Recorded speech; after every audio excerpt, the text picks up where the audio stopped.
আগের ব্লগে তোমাদের আমি ১০৮টা জ্যোতির্লিঙ্গ ঘুরে দেখিয়েছি। আর সমস্তটা দেখানো হয়নি মন্দিরটা, তো মন্দিরটা বেশ কিছু অংশ এখনও বাকি আছে। তো আজকের ব্লগে বাকি সেটা তোমাদের আমি দেখাতে চলেছি, তো দেখতেই পাচ্ছ। তো ওখান থেকে বেরিয়ে আসার পরেই কিন্তু এই ঠাকুরের মন্দির আছে। তো আমি দেখে বুঝতে পারিনি এটা কোন ঠাকুর। তো আমার মনে হলো কালী ঠাকুরেরই কোনো রূপ হবে। তোমরা জানলে অবশ্যই আমাকে জানিও। আমি একটু মাইথোলজিতে কাঁচা, আমার অত মানে সবার ব্যাপারে আর কি নলেজ নেই। তো তারপরে পাশেই কিন্তু ছিল গোশালা। তো এরপরে আমরা চলে এসেছি দেখো গোশালাতে। এখানে অনেকগুলো গোমাতা রয়েছে, দেখতেই পাচ্ছ। আর এই জায়গাটা খুবই সুন্দর, পরিষ্কার পরিচ্ছন্ন।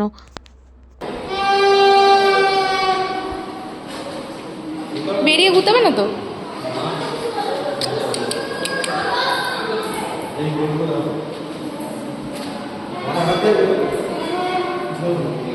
দেবো নাকি একটু হাত দেবো, একটু হাত দেই, একটু হাত দেই।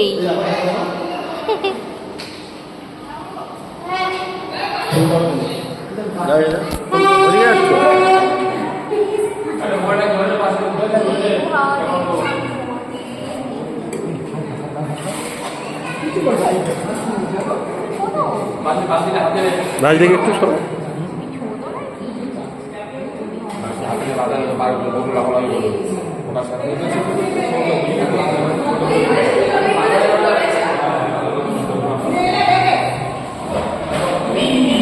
আস্তে আস্তে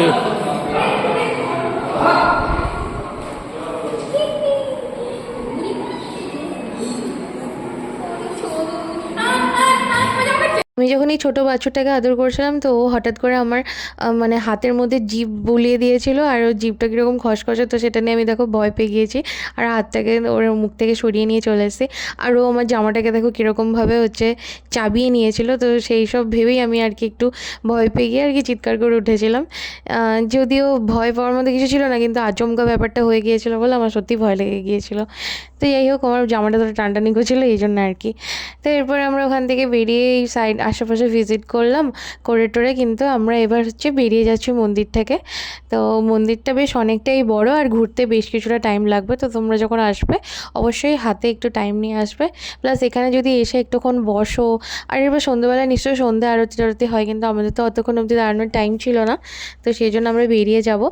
আর তোমরা আসলে একটু সময় নিয়ে আসবে, আর এখানে এসে বসে থাকলে এমনিই ভালো লাগবে।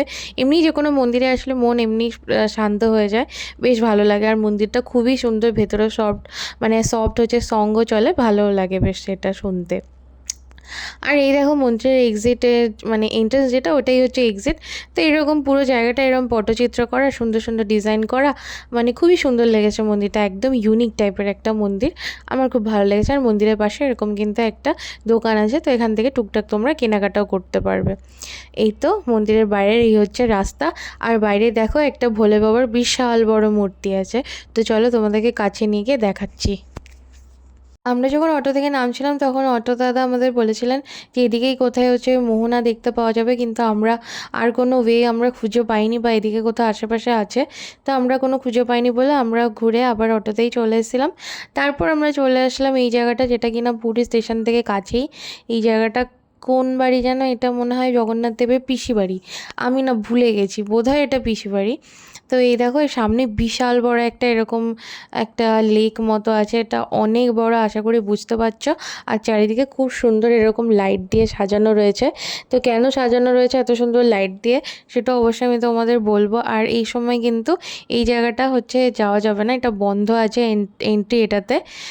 কয়েকদিন এন্ট্রি বন্ধ আছে, তাছাড়া 6টার মধ্যে এমনিতেও বন্ধ হয়ে যায়। আর এই টাইমটা আমাদের 6টা পেরিয়েও গিয়েছিলো, যদিও 6টার মধ্যে গেলে আমরা এটা খোলা পেতাম না, কারণ এই সময় কিছুদিনের জন্য এটা বন্ধ ছিল। তো সে কারণে আমরা ঢুকতে পারিনি, তাই বাইরে থেকেই দেখছিলাম। এই লেকটা চারিদিকে সুন্দরভাবে বাঁধানো। আর এখানে সিঁড়ি করা আছে নামার জন্য, যারা এখানে নামে স্নান টানও করে নিশ্চয়ই, তাই জন্য এরকম ঘাট মতো করা আছে। তো এখানে লোকাল যারা থাকে তারা প্লাস বেশ কিছু ট্যুরিস্টও কিন্তু এখানে বসেছিল, কারণ সন্ধ্যেবেলাটা এখানে বসে থাকার জন্য অপূর্ব জায়গা। প্রচণ্ড হাওয়া এখানটায়, আর খুবই সুন্দর ঠান্ডা ঠান্ডা জায়গাটা।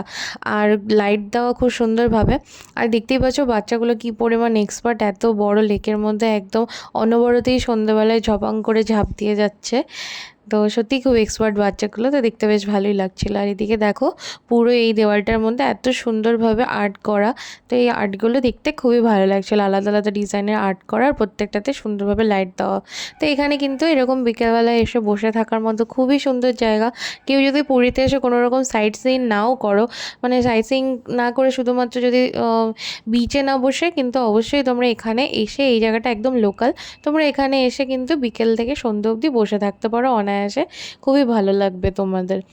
তো এটা জাস্ট কাছাকাছি, মানে যারা প্রায় পুরী আসো, হয়তো কোথাও সাইট সিইং করলে না, শুধুমাত্র এখানটায় তোমরা চলে আসতে পারবে, যে কোনো পাবলিক ট্রান্সপোর্টেই আসতে পারবে। এটা কাছেই একদম, স্টেশন থেকে বেশি দূরে না, স্টেশন থেকে কাছে। তো এই তো এখানে আমরা বেশ কিছুক্ষণ এখানে হাঁটাহাঁটি করছিলাম আর কি, আর বেশিরভাগই হচ্ছে লোকাল লোক এখানে বসেছিল, তো সেটাই দেখালাম তোমাদের। এখান থেকে আমরা এখন চলে যাচ্ছি, দেখো পরে চলে এসেছি দেখো এই আশ্রমটাতে। আর এই আশ্রমের নামটা অনেক বড়, তোমরা একটু ভিডিও পজ করে দেখে নিও। এই আশ্রমের মধ্যে ঘোরার মতো তেমন কিছুই নেই, জাস্ট একটা ভেতরে একটা আশ্রম মতো আর কি, ওই যেরকম হয় আর কি আশ্রমটা ওরকমই হয়।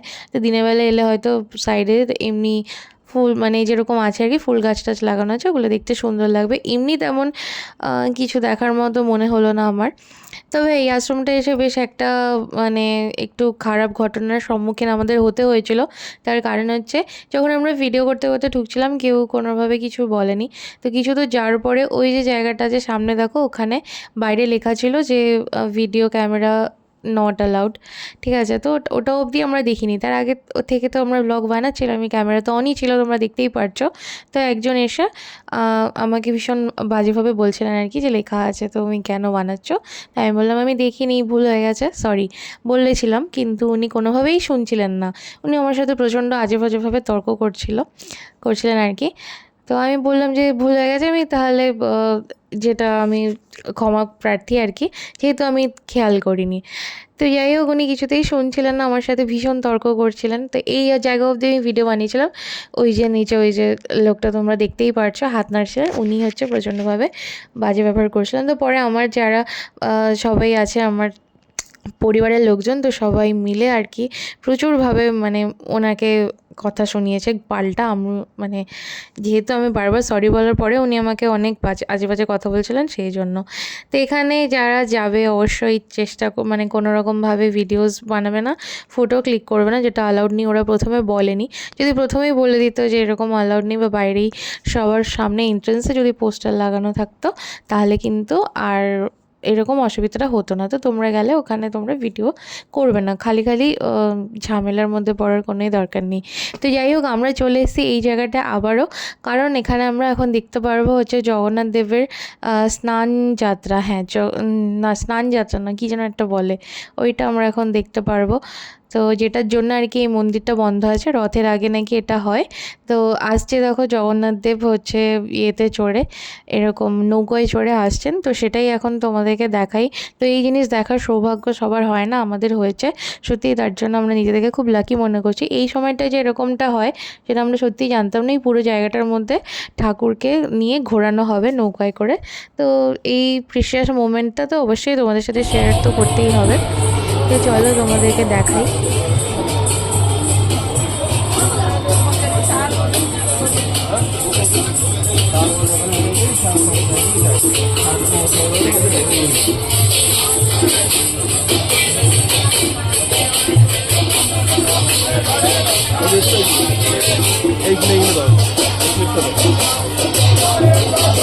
বাবা এদিকেও তো হচ্ছে, এবার কি করবো? এটা কেন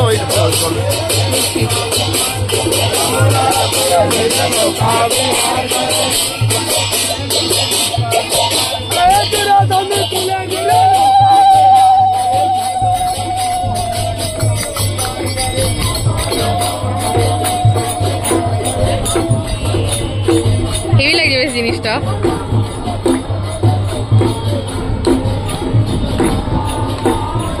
নৌকা বিহারটা হচ্ছে কেন পরের মাসে ইয়ে বলে? তার পরের মাসে তো ইয়ে কি বললো না, 21 দিন পর ওদের কি স্নান যাত্রা, স্নান যাত্রা, রথ আছে তো, তারপর রথ জুনের শেষে, তারা 21 দিন পর কি বলছে স্নান যাত্রা পরে আমাদের ওইখান থেকে লোক আসবে, হ্যাঁ লোক যাবে।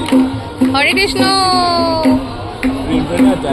হ্যাঁ, এর পরের বারটা তোকে সাইডেই আসতে হবে। হ্যাঁ হেভি লাগছে কিন্তু যাচ্ছে এমনি ট্রেনে বাড়ি আসতে হবে। হ্যাঁ দুটো আছে বলছি হেভি লাগবে কিন্তু আমরা আমার উঠতে ইচ্ছা করছে এটা দেখে। এটা কিন্তু ভালো জিনিস দেখতে পাচ্ছিস।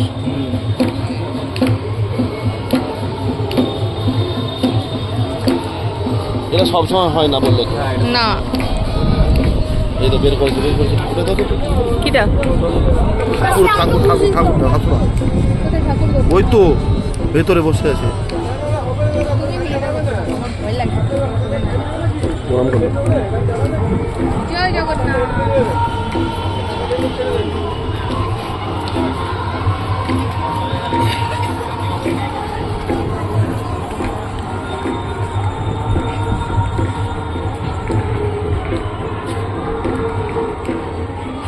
নৌকার উপরে ওটাকে ইয়ে করা, তাহলে তোমার নৌকা দুটো সাইমালটেনিয়াসলি এই জন্যই চলছে কারণ দুটো না অ্যাটাচ করা। অ্যাটাচ করা আছে হরি বল।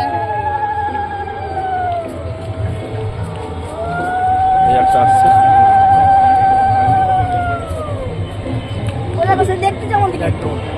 ওই দেখো ড্রোন উঠছে। আচ্ছা আমি একটু তোমাদের কারেকশন করে দিই যে এটা ছিল জগন্নাথ দেবের নৌকা বিহার, আর এটা হচ্ছে স্নান যাত্রার আগে হয়। স্নান যাত্রা যেটা কিনা রথের আগে হয়, তো তার আগে এই নৌকা বিহারটা হয়। আর এই নৌকা বিহারের জন্যেই কিন্তু এই যে মন্দিরটা যেটা আমরা ঢুকতে পারিনি ওটা বন্ধ ছিল এই জিনিসটা হবে বলে। তো এই জিনিসটা খুবই অভূতপূর্ব জিনিস, দেখে ভীষণই ভালো লাগছিলো ওখানে যখন আমরা ছিলাম, খুবই ভালো লাগছিলো দেখতে।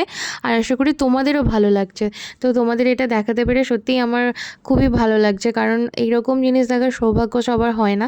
তো আমাদেরকে কিন্তু অটো ড্রাইভার দাদাই ডেকে দিয়েছিলেন এটা দেখার জন্য, তো আমরা এসে এটা দেখতে পারলাম আর কি। নেক্সট আমরা এলাম জগন্নাথ দেবের মাসির বাড়ি, যেটা কিনা বন্ধ আছে এবং বাইরে থেকেই আমাদের দেখতে হবে। তো এটা করোনার পর থেকেই বন্ধ হয়ে আছে, এর ভেতরে কনস্ট্রাকশনের কাজ চলছে। আর এর ভেতরে শুধুমাত্র কনস্ট্রাকশন ওয়ার্কাররাই আছেন, ওনারাই হচ্ছে ঢোকেন। বাকি এমনি সাধারণ ট্যুরিস্টদের জন্য বা পুণ্যার্থীদের জন্য এখানে দরজা খোলা হয় না।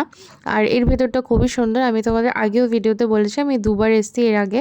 তো তখন আমি এসেছি দুবারই, তো তখন তো আমি ব্লগ বানাতাম না, আর সেই জন্য আর কী করে দেখাবো তোমাদের। তো এবারে ভেবেছিলাম তোমাদের দেখাবো, কিন্তু দুর্ভাগ্যক্রমে এটা দেখতে পারলাম না। ভেতরটা সত্যিই প্রচণ্ড বেশি সুন্দর, বাইরে থেকে দেখেই চলে যেতে হচ্ছে, তো দেখার জন্যও দেখতে পারলাম না আর কি। খুবই ইচ্ছে ছিল।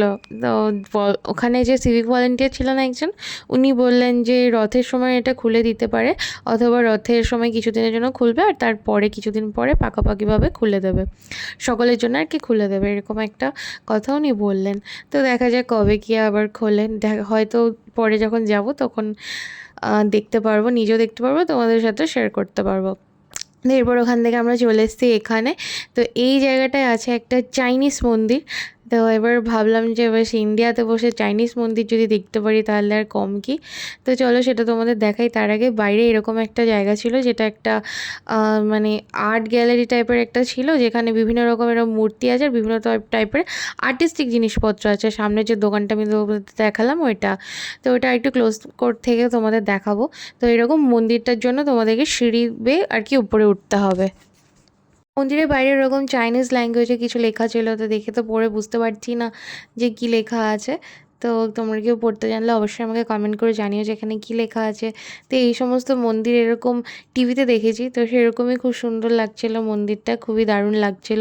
তো সবাই বলছিল ভেতরে যেগুলো আছে ওগুলো নাকি হচ্ছে সোনার, ঠাকুর দেবতা নাকি সোনার হতেই পারে, মানে হেভি ব্যাপার আর কি। আর সামনে দেখো এরকম একটা ডোনেশন বক্স রাখা আছে, অনেকেই বলছিল এই জায়গাটার ভেতরে যে মূর্তিগুলো আছে সেগুলো নাকি সোনার, কি জানি কতটা সত্যি বা কতটা কি, কিন্তু ভেতরটা খুবই সুন্দর ছিল। আর এটা হচ্ছে মানে আর কি মানে মিক্সচার টাইপের একটা আর কি, চাইনিজও আছে সেই সঙ্গে হচ্ছে আমাদের ইন্ডিয়ান পুরীর যে ট্র্যাডিশনাল যেরকম যা হয় তার সাথে একদম মিক্স টাইপের একটা মন্দির। এটা খুবই ভালো লাগলো, উপরটা খুব সুন্দর গাছ টাছ দিয়ে সাজানো, দেখতেই পারছো অনেক রকম গাছ আছে আর কি। তবে সুন্দর ছিল মন্দিরটা, খুব ভালো লেগেছে। এই মন্দিরটায় মানে ভেতরে ঢোকার মতো কিছু নেই, যে সিঁড়িতে উপরে উঠবে, উপরে বাইরে থেকেই হচ্ছে ভেতরের ঠাকুরটা দর্শন করবে। আর সেই সঙ্গে বাইরে দেওয়া আছে ডোনেশন বক্স। ডোনেশন বক্সে তোমরা তোমাদের পছন্দ মতো দান করতেও পারো, নাও করতে পারো। তারপরে ওখান থেকে সিঁড়ি দিয়ে আবার নিচে নেমে আসতে হবে। এটাই হচ্ছে এখানে দেখার মতো। আর নিচে এখানে প্রচুর হচ্ছে এরকম ঘর সাজানোর মতো মূর্তি আছে, যেগুলো খুবই সুন্দর। আর ওই যে একটা দেখালাম তোমাদের ফার্স্টে, যে গ্যালারি আছে, আর্ট গ্যালারি, ওটা বন্ধ ছিল, তো ওখান থেকে তোমরা অনেক কিছু পারচেস করতে পারো। তো এরপরে আমরা চলে এসেছি আবার বিচের ধারে। তো আজকের ব্লগটা এই পর্যন্তই থাকবে, দেখা হচ্ছে নেক্সট ব্লগে। টাটা।